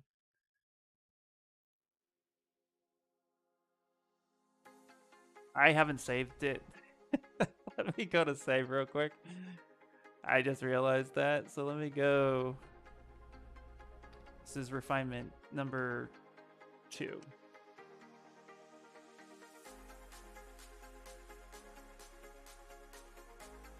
Go back to clay. Build up, rebuilding up more of the muscle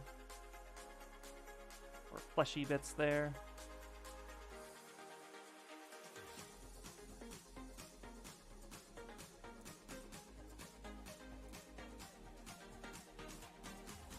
See, that kind of worked out pretty well. It's something a little nasty. Okay, let's turn symmetry off because we have a deflated deltoid here.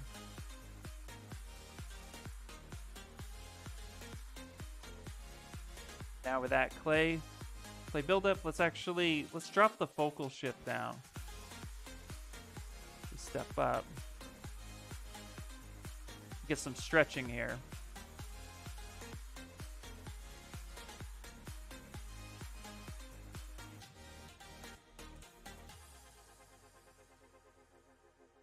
Start getting all these muscles in the way we want. We want those pecs to stretch. We don't want to give him too big of a chest either. He's not Arnold.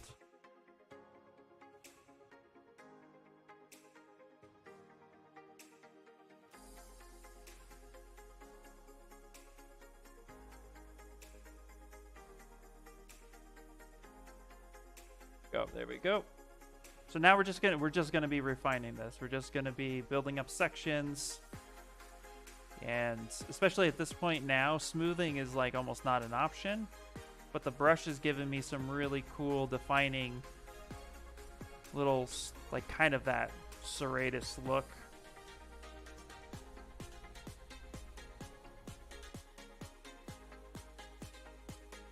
But here we're also going to take down some of that muscle kind of shredded look. And we want to like play with the fine line between making it gory, but also still functional. Okay. What I want to do actually is I want to separate his bicep a little bit from his forearm here. So let's actually go up to brush. I'm going to drop that menu down there. And then we're going to go to, bloop. Where are we? Yeah, auto masking. I'm going to turn topological on, but I'm also going to take range down from 5 to like 2. I'm going to drop its subdivision. Let's actually go to range like 1. What this will allow me to do is actually, it's still going to pull on some parts of it because I'm using a big brush, but you can see here I can actually, with that range, it's grabbing less of that surface. So if I turn that back off, now I'm grabbing a lot more of that.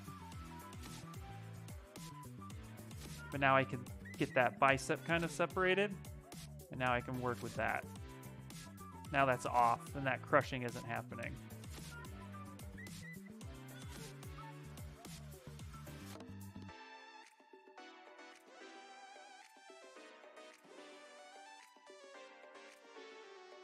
Let's actually step down. Let's fix this leg here. You're going to get some folding. That's how that's going to work. But what I want to do is relax the structure of the edge loops. I want to relax that a bit.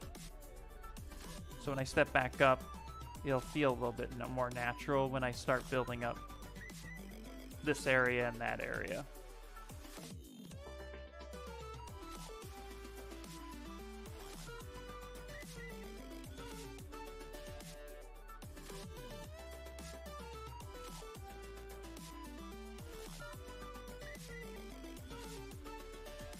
Go back to topological for a second. Step down. Get that kind of readjusted just a bit.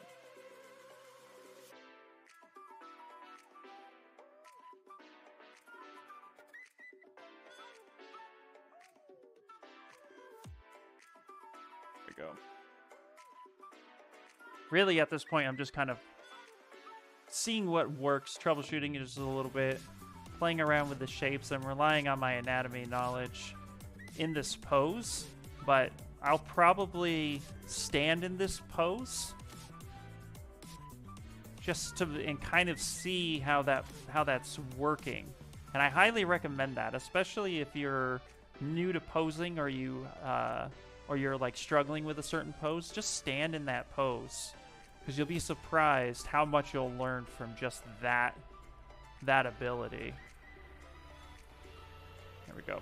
Let's go ahead and turn groups back on, or not, posable symmetry back on.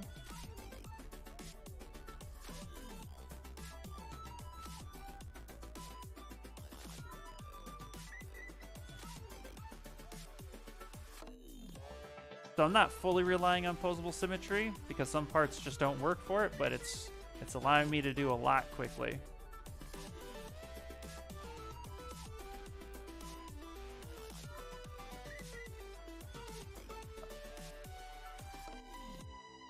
Find that rib cages and that belly a little bit, and then we'll bring back some of that kind of muscly tissue, or just skin tissue that works.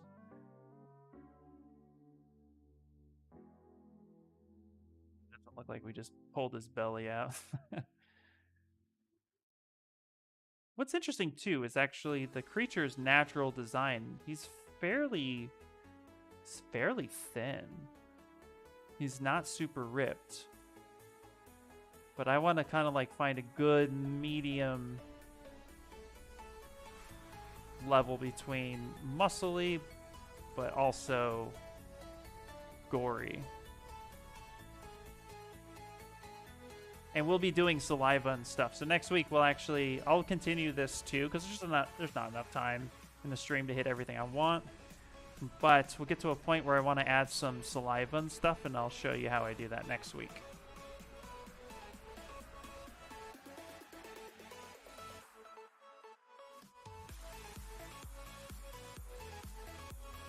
But we got about 15 minutes-ish or so. So if anybody has any other questions, feel free to ask, and we'll try to answer them as best we can as we just work on this piece right here.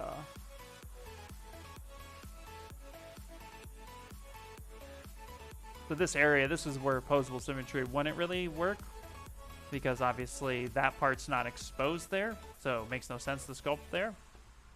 But we get that nice little shape here. Build this up. Give them a little bit more calf muscles.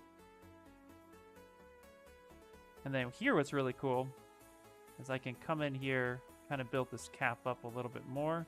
So this calf would be more inflated,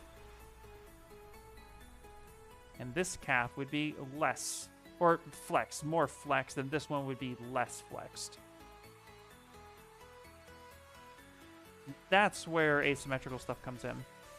My favorite brush, my top favorite brush, I would have to say, honestly, I'd have to say this one. This clay buildup with the Alpha 18. I use this brush all the time for all of that skin, muscly texture. It's really, really well done.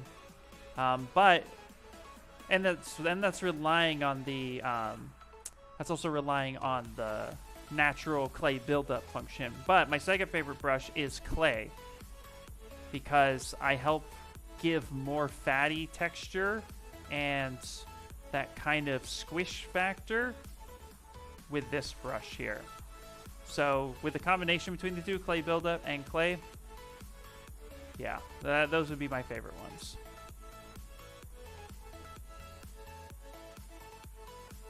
Just get forms quickly.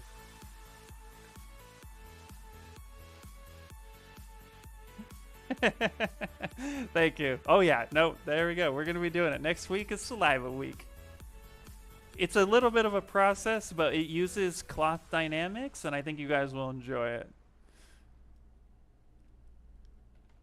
Next time on Dragon Ball Z.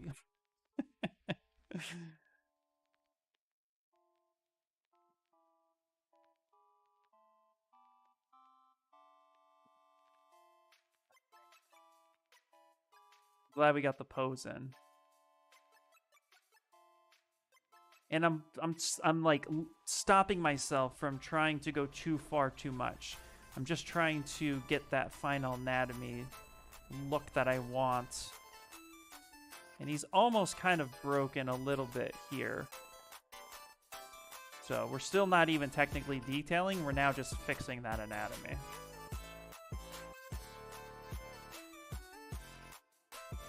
Yeah, no problem. Gotta get those buns looking good here. Let's fix all that. Got a little bit of a dippy dip. Dippy dippy dip.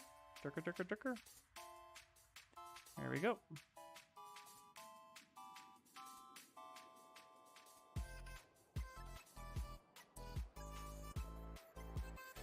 I'll continue fixing this off the stream, but I won't move any further. So there might be some refinement and things that look pretty cool, but outside of that, we won't be going too much further without. Because I like to showcase the whole project as much as I can.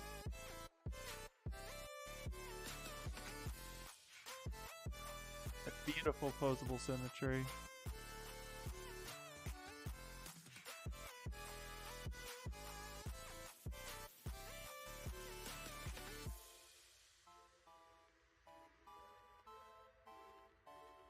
That cleaned up in there. So yeah, this is where the clay brush, the strength of that lives.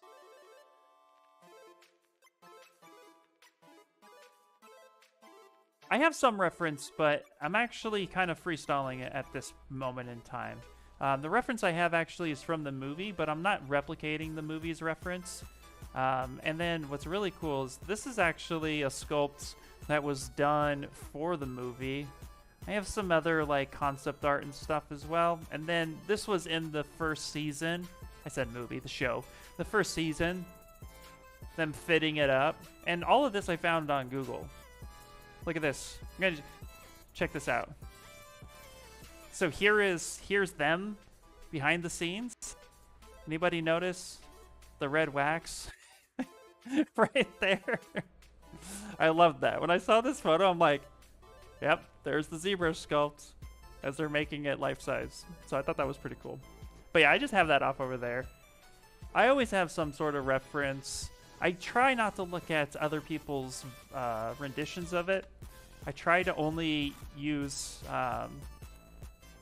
you know, the reference that makes the most sense. So for me, it's like I'm not looking at other people's fan art of it, but looking at how the shows approached it was pretty cool. Red wax is a crime. Yeah, you know, it's probably not the greatest.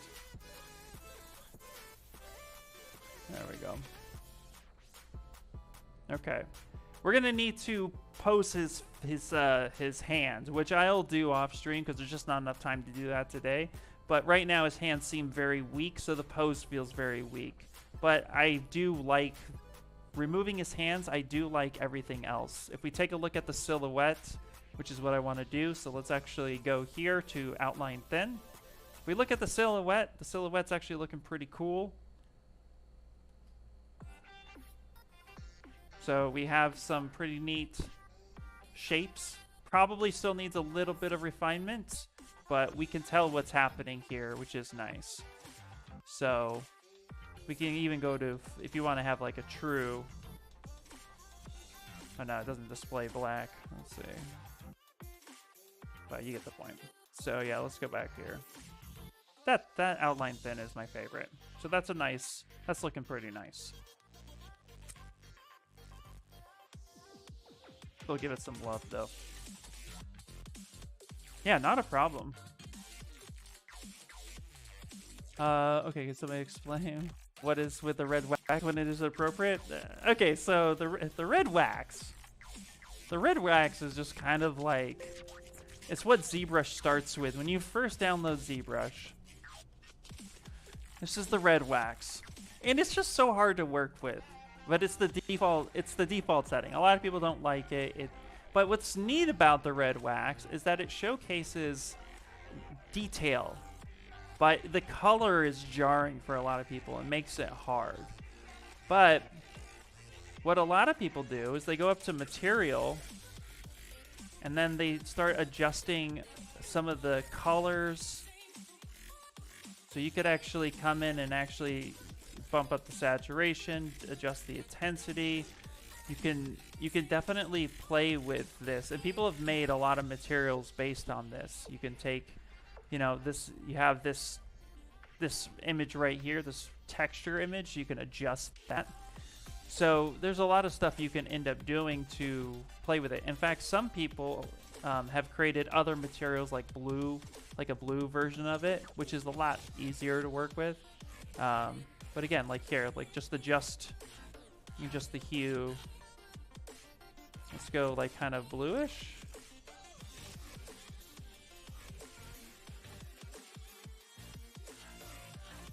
So some people have done something like this. So yeah, it's just, it has not become a fan favorite. But you know, you can create a cool material off of that, and then that's a little bit more comfortable to look at. So up to you. Yeah. Yeah, I think, yeah, there's a blue wax for sure. Yep. Yeah. In fact, actually, what's really neat,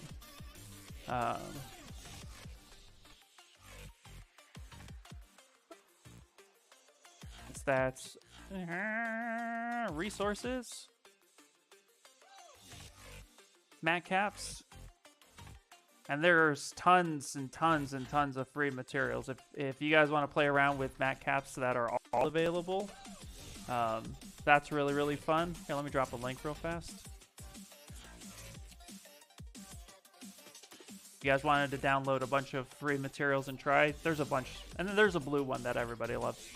So, when's it appropriate to use? I used the red wax during last Christmas live stream. I don't know if people appreciated that. Just gonna say. Yeah, absolutely. Yeah. So, okay, what are we at? We got a few minutes. Let me just I'm just gonna kind of tweak this for a little bit. If anybody has any other questions, but we're gonna go in the next couple minutes. But definitely feel free to play with materials. There's a lot there. I have tons and tons of materials I've downloaded, and it's been really cool.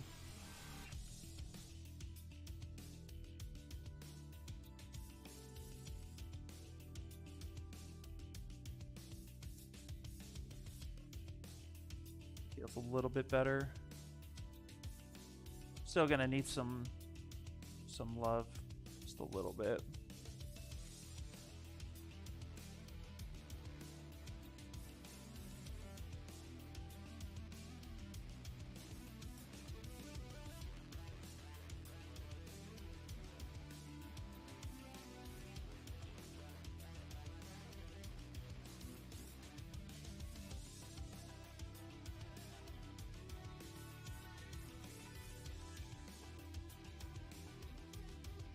Gonna hit solo because now that bass is getting in my way. Ooh, you know what? Let me see something real quick. You know what? Let's get a ground in here real fast because I want to play with its toes. So let's actually, we could do this real fast. We can get like a dirt ground mound substance thingy really quick. So let's insert a sphere. Blow that up. Kind of crush that down like such.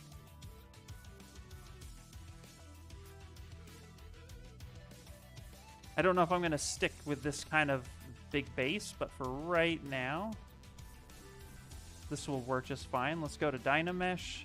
I'm just going to go ahead and pick, that's resolution 8. That's not going to be good enough, so let's go 64. Dynamesh that. And then let's do a knife curve. And we're going to make sure that we cut with the shadow side facing the direction we want to delete. I'm going to go ahead and blow that up.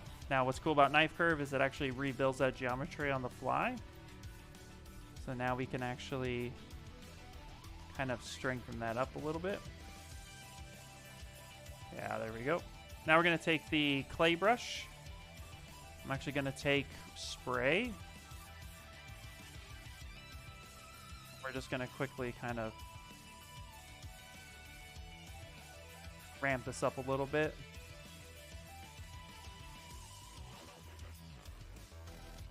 Just create a rough surface real fast. Rough the intensity.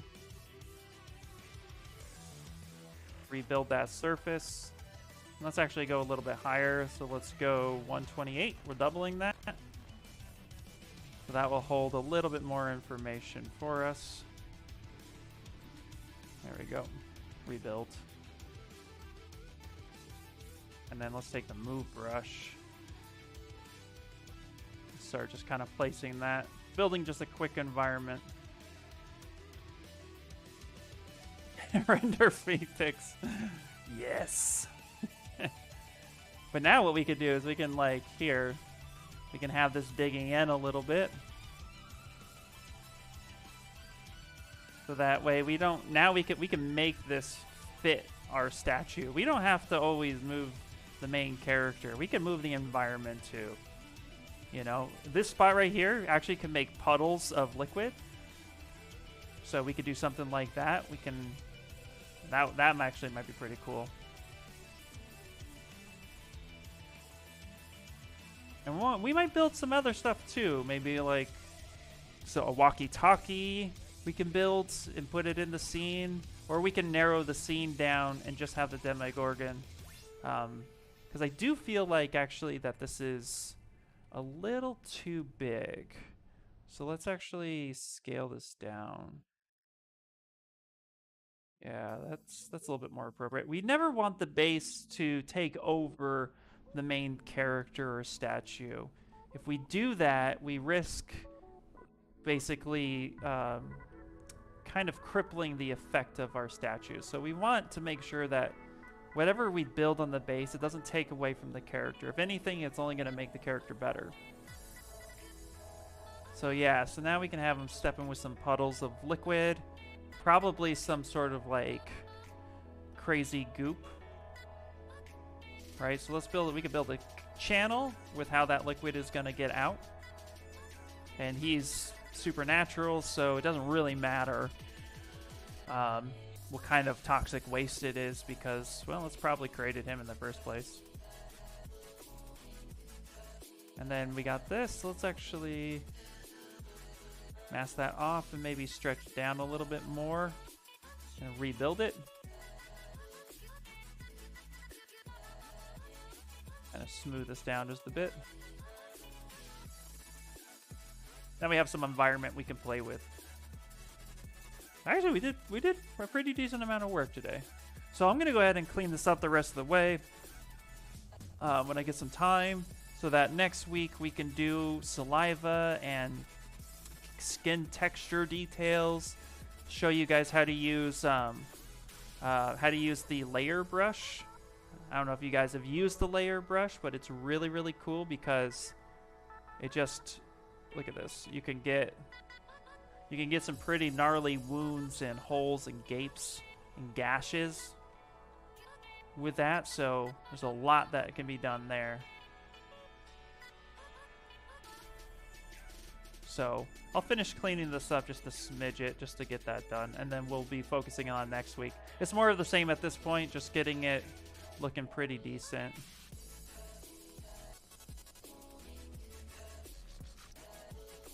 Refine some of that.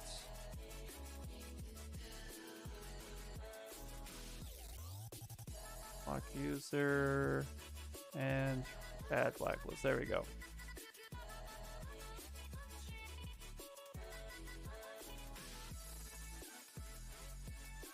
I might make some maps.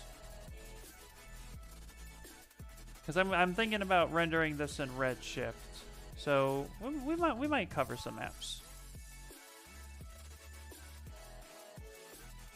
Alright. Okay. We will continue this next week. Where we at is 2 o'clock. Perfect. Alright, everybody. Let's do this. Let me save it. Yes. Alright, we're gonna go ahead and save. It's perfect. It's beautiful. All those happy accidents came into fruition. Yay! Now let's take a look at it real fast, and then we're gonna go ahead and call it. So here's our main piece where we're at right now. Let's go ahead and hit Shift S to stamp that. Let me just take a look at all those little pieces. There we go. Perfect. All right, everybody, that is going to be it for the day. You would love a lesson on Redshift. All right, yeah, we'll be rendering in Redshift towards the end of the project. It might be in a couple streams, so we'll definitely end up doing that. Everybody, thank you guys so much for stopping by. Really love hanging out with you guys. Hopefully, you guys were able to learn something, or at least if nothing else, just had fun hanging out. That's always the cool part about these. We get to connect and answer questions and have fun all at the same time. So with that, I will catch you guys next Wednesday. It's always the same time at 12 to 2. And don't forget, next Tuesday is Industry Spotlight. So we're trying to Industry Spotlight or CBC or ZBrush Central Image Breakdown, where we bring artists on. So come in and ask, look out for those, because you can come in and ask questions about how it works in their industry, and et cetera, et cetera. So if that's interesting for you guys, that's every Tuesday. So look out for that, and I will catch you guys later. That's it. That's all I got. That was probably the worst intro. All right, I'll catch you all later.